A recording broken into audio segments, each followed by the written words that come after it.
Hello, I'm Chris Vargas. I'm the second artist in residence here at Los Luceros. I'm originally from Los Angeles, California, and I am a transdisciplinary artist and video maker. Yeah, I think all my work has been about queer or trans activism and or functioning as some sort of activist intervention in some way. So over the past 10 or so years, I've been at work on a project called the Museum of Trans History and Art. And so this residency actually marks a return to an older way of working, primarily using video. So while at Los Luceros, I did research on a video project that I made engaging with the history here. So I did research on 3 individuals who have connections to this place: Mary Cabot Wheelwright, Hostine Claw, and Maria Chabot. Mary Cabot Wheelwright and Hostine Claw ended up working together to collect all of these Dimne ceremonial objects, and Maria Chabot was Mary Cabot Wheelwright's companion and just generally helped make her home out here and keep her company. So I did so much reading, and there's so many letters between all these different people and so much written about them that originally I thought I was just going to use their words and construct something out of it.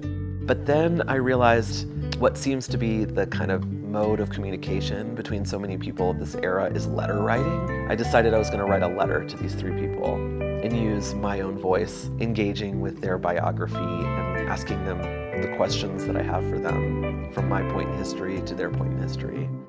I feel like I'm always drawn to complicated personality and dynamics. I'm fascinated by that, and I can learn a lot by the way people negotiate their cultural or ideological differences with one another.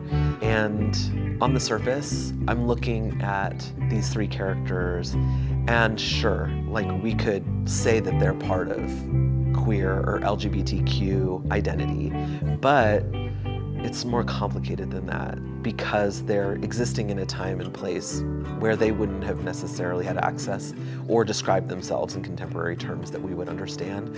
So given that, how do we look back at history and understand it on its own terms while also realizing that we can never get beyond our lens of our contemporary moment looking back? So for me, what's interesting about thinking about these 3 figures is that I will never truly know them, but I think that there is a benefit in trying. So at the community engagement event, I'm going to talk about my past work and talk about how that has led me to the current project, and I'm going to screen the video work there. I hope it opens up conversations historically about the complicated and interesting, fascinating, funny, heartbreaking history that is tied to this land. Yeah, I hope people come and just see how inspiring of a place it is and how interesting historically of a place it is. I can see why so many artists come here. The landscape is so beautiful. The history for me is so fascinating. And I love living in a city, and I love all the inspiration and influences there. But really being out here, being so remote, I get to see what's really soaked into my brain and what really inspires me and what I want to do. It's sort of this really nice deep dive into my creative process and what rhythms really work for me, what I can make when I really focus. And it's really refreshing, actually, for me to work this way because it's been a while. Or maybe never. Maybe I've never worked this way.